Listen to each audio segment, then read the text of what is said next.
భాగ్యనగర్ లో Mangalya shopping mall వారి ప్రారంభోత్సవాల జాతర సెప్టెంబర్ 29న శ్రీలీలా గారిచే మణికొండ మర్రి చెట్టునందు. ఎంత జగన్మోహన్ రెడ్డి అని పేరు పెట్టుకున్న ఇన్ని జగన్ నాటకాలు ఆడడం ఏంటయ్యా జగన్మోహన్ రెడ్డి గారు? అసలు మీరేం మాట్లాడుతున్నారో, ఏం చేస్తున్నారో, ఎన్ని డ్రామాలు వేస్తున్నారో మీకైనా అర్థమవుతుందా? ఒక డిక్లరేషన్ పైన సంతకం పెట్టమంటే ఎప్పటివరకు నేను క్రిస్టియను అని చెప్పని మీ నోటితో మీరే చెప్పి ఒప్పుకున్న వాళ్ళకి సడన్గా మానవతావాది అయిపోయారు, లౌకికవాది అయిపోయారు. ఇది ఎక్కడి విచిత్రము? టీటీడీ జనరల్ రూల్లో ఉన్నటువంటి ఇతర మతస్థులు ఎవరైనా వస్తే అందరూ ఈ ప్రపంచంలో ఎవరైనా సరే స్వామివారిని వచ్చి దర్శించుకోవచ్చు భగవంతుణ్ణి, అందులో ఎటువంటి సందేహము లేదు. కానీ ప్రతి మతానికి లేదా ఆలయాలకు వాళ్ళకంటూ సొంతంగా కొన్ని రూల్స్ ఉంటాయి. ఎందుకంటే ఆయా ఆలయాల పవిత్రతను కాపాడడం కోసం అని చెప్పని ఏర్పాటు చేసుకుని ఉంటాయి. మీరు నిజంగానే లౌకికవాది మానవతావాదని నా వాదం మానవత్వం అని ఏదో పెద్ద పెద్ద డైలాగులు చెప్పారు కదా. మీ మానవత్వం అంటే ఇదేనా? మీ లౌకికవాదం అంటే ఇదేనా? 4 గదులు కాకపోతే 40 గదుల్లో కూర్చొని బైబిల్ చదువుకోండి. మిమ్మల్ని ఎవరు వద్దన్నారు? తిరుమల వెంకటేశ్వర స్వామి దగ్గర కూడా రండి, శుభ్రంగా దర్శనం చేసుకొని పోండి, దానికి ఎవరు వద్దనలేదు. కానీ అడిగిందేంటి? అక్కడ ఉన్నటువంటి రూల్ని పాటించమనే కదా. మీకు తెలిసినటువంటి మీరు అనుకునే మానవతావాదం లౌకికవాదం ఏంటి అంటే ఒక మతాన్ని ఆచరిస్తూ, ఇంకా చెప్పాలంటే మీరు క్రిస్టియానిటీని ఆచరిస్తూ పక్కన ఉన్నటువంటి హిందూ ధర్మాన్ని అపహాస్యం చేయమనా, అపవిత్రం చేయమనా? మీరు నిజంగా లౌకికవాదనంటే ఒక చిన్న సంతకము టెంపుల్ రూలే కదా, దాన్ని పాటించి వెళ్ళిపోతే మీ గౌరవం పెరిగేది కదా. అలా చేయకుండా నేను లౌకికవాదిని, ఇదేమి దేశము ఈ రోజున మీకు తెలియకపోవచ్చు. ఎందుకంటే మీ బుర్ర నిండా అవినీతి అక్రమాలు ఉన్నాయి కాబట్టి, ఈ రాష్ట్రాన్ని ఎట్లా దోచుకోవాలని చెప్పని ఆలోచన ఉంది కాబట్టి మీకు ఈ దేశం గొప్పతనం తెలియట్లేదేమో. ఈ రోజున భారతదేశం యొక్క గొప్పతనము, సనాతన ధర్మం యొక్క గొప్పతనము ప్రపంచంలో ఏ దేశాన్ని అడిగినా చెప్తోంది. కాస్త అప్పుడైనా తెలిసి వినండి. అంతేగాని సెక్యులరిజం పేరుతోటి, ముఖ్యంగా మీలాంటి స్యూడో సెక్యులర్స్ ఎవరైతే ఉన్నారో, సెక్యులరిజం పేరుతోటి ఏది పడితే అది మాట్లాడతాను, కులాల మధ్య చిచ్చు పెడతాను. ఇది ఖచ్చితంగా జగన్మోహన్ రెడ్డి నిన్న తిరుమల డిక్లరేషన్కి దళితుడికి సంబంధం ఏందయ్యా? అసలు దళితులు అని అంటే ఒక మతం అనుకుంటున్నావా, లేకపోతే ఇంకే కులం అనుకుంటున్నావు? నీకు ఆ తేడా కూడా తెలియకుండా 5 ఏళ్ళు రాష్ట్రాన్ని ఎట్లా పాలించావు నువ్వు? అక్కడ టీటీడీ రూల్ ఎవరి కోసం పెట్టారు? ఇతర మతస్థులు ఎవరైనా వస్తే వారు డిక్లేర్ చేసుకుని వెళ్ళి స్వామివారిని అంటే స్వామివారి పైన ఉన్నటువంటి విశ్వాసాన్ని చెప్పాలి అని. అసలు మధ్యలో దళితులు ఎందుకు వచ్చారు? ఖచ్చితంగా ఇది హిందువుల మధ్య ధర్మం పేరిట చిచ్చు పెట్టే ఒక పెద్ద కుట్ర జరగడానికి జగన్మోహన్ రెడ్డి తెరదీశాడు. రాష్ట్రంలో శాంతి భద్రతల విఘాతం కలిగించేందుకని చెప్పని నిన్న ఒక పకడ్బందీ ప్లాన్ తోటి ఆ పదాన్ని జగన్మోహన్ రెడ్డి చెప్పడం జరిగింది. అందరికీ తెలుసు, తిరుమలకి ఇప్పుడు కాదు, ఎన్నో దశాబ్దాల నుంచి కులాలకి సంబంధమే లేకుండా కోట్లాది మంది, లక్షలాది మంది ప్రతిరోజు వెళ్ళి దర్శనం చేసుకుంటున్నారు. మీరు పాలించినటువంటి 5 ఏళ్లలో ఏ ఒక్క దళితున్నైనా సరే, హిందూ దళితుని టీటీడీ ఆపిందా? మీ వాళ్ళే ఉన్నారు కదా, చైర్మన్ లాగా నువ్వేసిన బోర్డు మెంబర్సే ఉన్నారు కదా. ఇది కేవలము మళ్ళీ చెప్తున్నాము, ఇది ఒక కుట్రకి దారి తీసే విధంగా ఆయన కుట్ర పన్నుతూ ఉన్నాడు. ఈ రోజున ప్రశ్నిస్తున్నాం, అసలు మీకు వచ్చిన ఇబ్బంది ఏంటి డిక్లరేషన్ సంతకం పెట్టడానికి? మీరు హిందూ కానని చెప్పేశారు, బయటకు వస్తే హిందూని, నేను ముస్లింని, నేను సిక్కుని, నేను జైనుని అని అన్ని మతాల గురించి చెప్పారు, గౌరవిస్తాను అన్నారు. ఇంత లౌకికవాది, ఇంత మానవతావాది మరి మీ 5 సంవత్సరాల పాలనలో 1000 సంవత్సరాల రామతీర్థంలో ఉన్నటువంటి రాముల వారి శిరస్సు ఛేదించబడి చెరువులో దొరికినప్పుడు ఎందుకు నోరు తెరిచి మాట్లాడలేదు? అదే అంతర్వేదిలో లక్షల సంవత్సరాల నుంచి పురాణాల్లో ఉన్నటువంటి అంతర్వేదిలో రథం దగ్ధమైనప్పుడు బయటికి వచ్చి ఒక్క స్టేట్మెంట్ ఎందుకు ఇవ్వలేదు?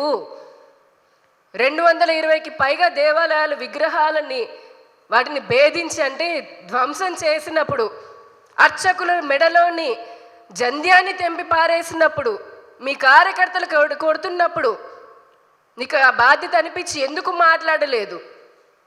మీరు వేసినటువంటి 2 చైర్మన్లు టీటీడీలో వేల కోట్ల రూపాయల అక్రమాలు చేస్తున్నప్పుడు ఎందుకు ఆపలేదు? దేవుడి సొమ్ముతో మనము పరాచకాలు చేయకూడదు, వాటిని దోచుకోకూడదని ఎందుకు చెప్పలేదు? ఇవన్నీ చేయకపోవడం వల్లనే కదా, మీరు మాట్లాడకపోవడం వల్లనే కదా ఈ రోజున మీకు ఈ పరిస్థితి వచ్చింది. అందుకనే కదా డిక్లరేషన్ పైన సంతకం పెట్టి వెళ్ళండి అని చెప్పని అడుగుతోంది. మీరు ఆ రోజు నోరు తెరిచి మనోవేదనకి గురవుతున్నటువంటి కోట్లాది మంది హిందువుల పక్కన నిలబడి, వారి పక్షాన నిలబడి, మాకు జరిగిన అన్యాయం పైన మీరు మద్దతు ఇచ్చి మాకు న్యాయం చేసి ఉండుంటే ఈరోజు నీ పరిస్థితి వచ్చేది కాదు కదా. ఇప్పుడు నీతులు చెప్తున్నారా? సెక్యులరిజం అని అంటే హిందూ ధర్మానికి సంబంధించే వస్తుందా మీకు? మీలాంటి వాళ్ళందరికీ ఇదేనా? హిందూ పండగలు అంటే సెక్యులరిజం వస్తుంది, హిందూ ఆచారాలు సంప్రదాయాలు అంటే సెక్యులరిజం వస్తుంది. ఇదే మీరు సెక్యులరిస్ట్ని అని చెప్పని అంటున్నారు కదా. మీరంత గొప్ప సెక్యులరిస్ట్ అయితే మీకు ధైర్యం ఉందా, దమ్ముందా ఇతర మతాల ఆచారాలను సంప్రదాయాలను ప్రశ్నించడానికి? అప్పుడు చేత కాదు కదా. హిందూ ధర్మానికి సంబంధించే సెక్యులరిజం అనేది పుట్టుకొస్తుంది మీకు. ఇదెక్కడ న్యాయం అసలు? ఎన్నో అబద్ధాలు చెప్పి అధికారంలోకి వచ్చారు. ఇప్పుడు అధికారం పోయిన తర్వాత కూడా మళ్ళీ అబద్ధాలు చెప్తూనే ఉన్నారు. ఏంటిది అసలు? ఈ 5 ఏళ్లలో రాష్ట్రాన్ని, హిందూ ధర్మాన్ని, సనాతన ధర్మాన్ని భ్రష్టు పట్టించింది చాలదా? మళ్ళీ ఇప్పుడు ఏ మొహం పెట్టుకుని సిగ్గు లేకుండా ప్రెస్ మీట్లు పెట్టి చిచ్చు పెట్టాలని చెప్పని చూస్తున్నారు. అసలు మీకు స్క్రిప్ట్ రాసిచ్చేవాడికి బుద్ధి లేదని అనుకుంటే మీ బుద్ధి ఏమైందయ్యా? మాజీ ముఖ్యమంత్రి గారు దళితులను ప్రశ్నించారు కదా. ఇదే అసలు టీటీడీ దళితుల కోసం అని చెప్పి హరిజన వాడలో ఎన్ని గుళ్ళు కట్టింది? వారికి సపరేట్గా దర్శనాలని చెప్పని హరిజన వాడల్లో కళ్యాణాలు, స్వామివారి కళ్యాణాలు చేస్తూ ఉంది. అంత దగ్గరగా తీసుకుంటూ ఉంటే నా పరిస్థితి ఇట్లా ఉంటే దళితుడి పరిస్థితి ఇంకెట్లా ఉందంటే, మీరు అనుకున్న దళితుడు ఎవరు? క్రిస్టియన్ దళితుడా? ఇంకెవరైనా వేరే దళితుడా? హిందూ దళితుడు కాకుండా?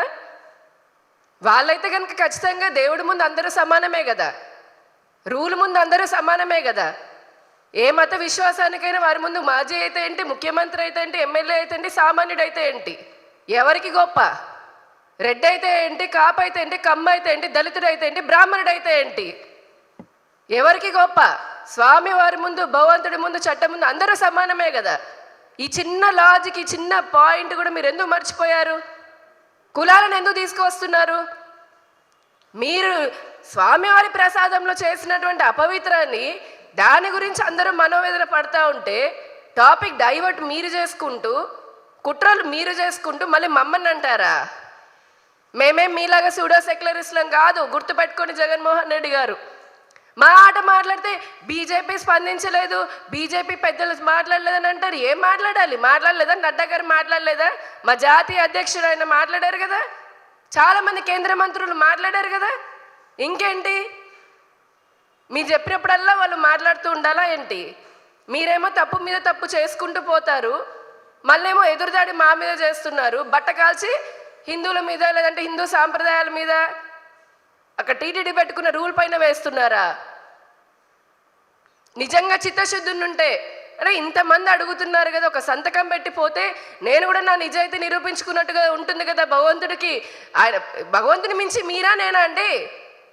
ఈ అహంకారంతో కదా 5 సంవత్సరాలు మీరు పాలించిన సమయంలో అన్ని జరిగినాయి దాడులు హిందువుల పైన. ఇదే అహంకారం కదా మీకు. ఇప్పటికీ అహంకారం చావలేదు. మా ధర్మం అంటే ఏ మాత్రము లెక్కలేదు, సనాతన ధర్మం పట్ల ఏ మాత్రము మీకు విశ్వాసం పక్కన పెట్టండి, కనీస గౌరవం కూడా లేదు. అందుకే కదా హిందువులు మొన్న ఎలక్షన్లో మీకు బుద్ధి చెప్పింది. ఇంకెంత బుద్ధి చెప్పాలి? విగ్రహం బొమ్మనే కదా, బొమ్మ కాలి రీతే ఏంటి, బొమ్మ చేతి రీతే ఏంటని మాట్లాడిన మీ లీడర్లు మళ్ళీ ఇప్పుడు వచ్చి అపర భక్తుల్లాగా చెప్పుకుంటున్నారు. మీరా విశ్వాసాల గురించి మాట్లాడేది? అసలు నా వైసీపీ అది కట్టింది, నా వైసీపీ ఇది కట్టింది, నేను ఇక్కడ టీటీడీ గుడి కట్టాను, నేను అక్కడ గుడి కట్టాను, గుడిలో గంట పెట్టాను. ఎవరబ్బా సొమ్ము అది? భక్తుల సొమ్ము. మీ 5 ఏళ్ల పాలనలో దేవాదాయ భూములని ఎన్ని వేల ఎకరాలని మీరు దోచుకున్నారో చెప్పి మాట్లాడే ధైర్యం మీకుందా? అసలు స్టాన్స్ క్రిస్టియన్స్ లాగా ఉన్నటువంటి వాళ్ళని అసిస్టెంట్ కమిషనర్ లాగా, అలానే డిస్ట్రిక్ట్ కమిషనర్ లాగా వేసింది నిజం కాదా? ఎండోమెంట్ డిపార్ట్మెంట్కి? ఉచిత దర్శనాలు క్యాన్సిల్ చేయలేదా మీరు? అకామిడేషన్ రేట్లు పెంచలేదా?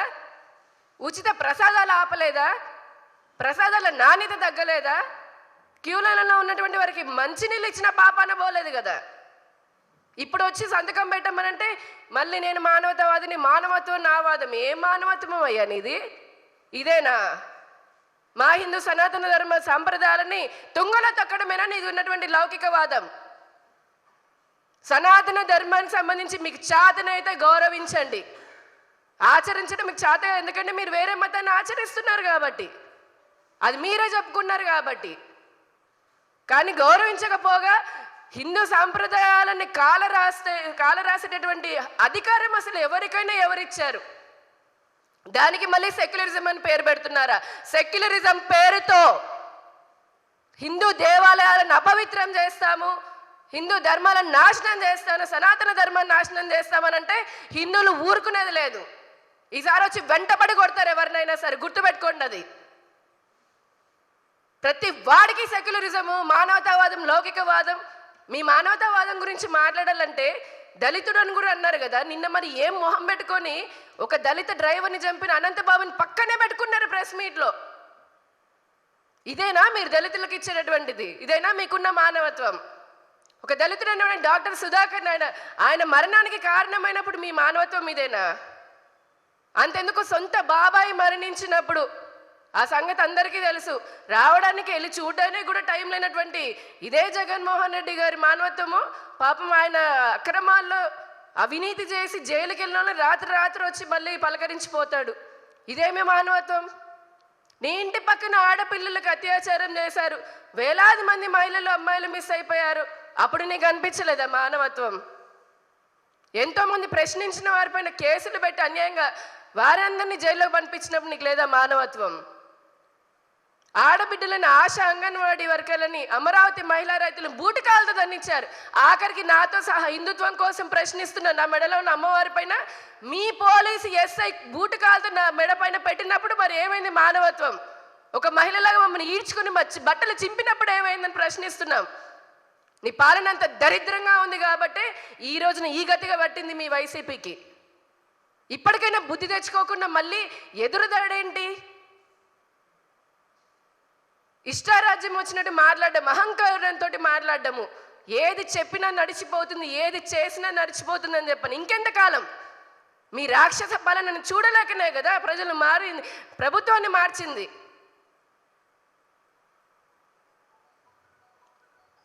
ఇప్పటికైనా పిచ్చి పిచ్చి ఆరోపణలు అటు భారతీయ జనతా పార్టీ పైన కానివ్వండి, కూటమి పార్టీల పైన కానివ్వండి, మరీ ముఖ్యంగా హిందూ ధర్మానికి సంబంధించి ఏదైనా సరే తప్పుడు మాటలు మాట్లాడితే ఎవరిని ఉపేక్షించేది లేదు, ఎవరిని క్షమించేది లేదు. మీకు దమ్ముంటే హిందూ దేవాలయాలు అసలు 5 ఏళ్లలో మీరు చేసి ఉండాల్సింది. నిజంగానే మీకు అంత విశ్వాసమే లేదు, మీ నుంచి అనుకోవడమే మాది వృధా. ఎన్ని అక్రమంగా దేవాలయాల చుట్టూ చర్చిలు వెలిసాయి. సెక్యులరిజం అంటున్నారు. వాటికన్ సిటీలో వేరే మతం వాళ్ళది ఉంటుందా? వేరే ప్రార్థనా మందిరం ఉంటుందా? మక్కాలో ఉంటుందా? కానీ ఇదే తిరుమల, ఇదే శ్రీశైలం, అన్నవరం తీసుకోండి, అంతెందుకు బెజవాడ కనకదుర్గమ్మని తీసుకోండి, చుట్టుపక్కల ఎన్ని ఇతర ప్రార్థనా మందిరాలు వెలిసాయి 5 ఏళ్లలో. తీయండి లెక్కలు. చేతనైతే దమ్ముంటే లెక్కలు తీసుకొని వచ్చి శ్వేతపత్రం విడుదల చేయండి. మీరు కూడా ఇన్ని పాపాలు చేస్తూ ఈ రోజున మీకు మాట్లాడే నైతిక హక్కు కోల్పోయారు. ఏం మొహం పెట్టుకొని మళ్ళీ మాట్లాడుతున్నారో మీకైనా అర్థం కావాలి. ఇప్పటికీ ధర్మాన్ని భ్రష్టు పట్టించింది చాలు. ఇంకా కూడా ఇలానే బుద్ధి తెచ్చుకోకుండా చేస్తామంటే మటుకు ఏ విధంగా బుద్ధి చెప్పాలో ఆ విధంగా బుద్ధి చెప్పడానికి కూడా హిందువులందరూ కూడా సిద్ధంగా ఉన్నారనేది మరీ హెచ్చరిస్తున్నాం వైసీపీ నాయకులకి. బీజేపీ నాయకులను అనడానికి మీకు ఏమాత్రం అధికారం లేదు. ఒళ్ళు దగ్గర పెట్టుకొని ఈసారి నుంచైనా స్పృహలో ఉండి మాట్లాడాల్సిందిగా హెచ్చరిస్తున్నాం వైసీపీ నాయకులని. మీడియా ముందుకు వచ్చి ఏది పడితే అది మాట్లాడితే కుదరదు. అది మీకే కాదు, హక్కులు చట్టాలు మాకు ఉన్నాయి. మా ధర్మాన్ని ఎలా కాపాడుకోవాలో మాకు తెలుసు. దళితులకి టీటీడీ బోర్డు మెంబర్ లాగా చెయ్యాలని చెప్పని పోరాటం చేసింది భారతీయ జనతా పార్టీ. టీటీడీ బోర్డులో తప్పులు నేరస్తులను వెయ్యకూడదు, తప్పులు చేసిన వాళ్ళని నేరస్తులను వేయకూడదు అని చెప్పని పోరాటం చేసింది భారతీయ జనతా పార్టీ. ఈ రోజున మీరా మమ్మల్ని ప్రశ్నించేది? నేను ఛాలెంజ్ చేస్తున్నాను జగన్మోహన్ రెడ్డి గారు, ధర్మం గురించి రండి, నాలాంటి సామాన్య కార్యకర్తతోటి మీకు తెలుసో ఎంత తెలుసు నాకు తెలుసో మాట్లాడదాం. ఏ విధంగా మీరు ధర్మాన్ని అపవిత్రం చేస్తూ అపహాస్యం చేస్తూ ఇదే లౌకికవాదం అంటున్నారు, రండి డిబేట్ పెట్టుకుందాం. ఎక్కడ రాశారు? ఏ రాజ్యాంగంలో రాశారు? సెక్యులరిజం పేరుతో హిందూ సనాతన ధర్మాన్ని నాశనం చేయండి, ఇష్టం వచ్చినట్టుగా మాట్లాడండి, కుట్రలు చెయ్యండి, కులాల మధ్య చిచ్చులు పెట్టండి, శాంతి భద్రతలకి విఘాతం చేయండి అని ఎక్కడ రాశారండి? టీటీడీ మాత్రమే కాదు, రాష్ట్రంలో ఉన్న దేవాలయాల్లో కూడా ఇప్పుడిప్పుడే మంచి నాణ్యమైనటువంటి ప్రసాదాలు, భక్తులకి మెరుగైనటువంటి వసతులు కూడా కల్పించడం జరుగుతోంది. భక్తుల మనోభావాలకి మా ప్రభుత్వం, మా కూటమి ప్రభుత్వం ఎప్పుడు కూడా మనోభావాలను గౌరవిస్తుంది. సనాతన ధర్మాన్ని పరిరక్షించడం కోసం భారతీయ జనతా పార్టీ కూడా ప్రభుత్వాన్ని, రాష్ట్ర ప్రభుత్వానికి ఎన్నో తగిన సూచనలు చేస్తూనే ఉంది. తొందరలోనే ఈ 5 సంవత్సరాల్లో పట్టినటువంటి పీడ, అసలు ఈ రాష్ట్రంలో హిందూ ధర్మానికి పట్టిన పీడ చెద ఏదైనా ఉంటుంది జగన్మోహన్ రెడ్డి గారు. ఈ చెదని శాశ్వతంగా వదిలించుకోవడం కోసం అని చెప్పి ప్రజలే వదిలించుకున్నారు. కానీ ఇంకా మిగిలిపోయిన ఈ జాడ్యాన్ని ఏదైతే ఉందో, ఆ ధర్మానికి పట్టినటువంటి జాడ్యాన్ని పోగొట్టడానికి మేము శతవిధాలుగా కూడా కృషి చేస్తామని తెలియజేసుకుంటూ ధన్యవాదాలు. మరిన్ని వీడియోస్ కోసం ఛానల్ ని సబ్స్క్రైబ్ చేయండి, లేటెస్ట్ అప్డేట్స్ కోసం వాట్సాప్ ఛానల్ ని ఫాలో చేయండి, అండ్ లింక్ డిస్క్రిప్షన్ లో ఉంది.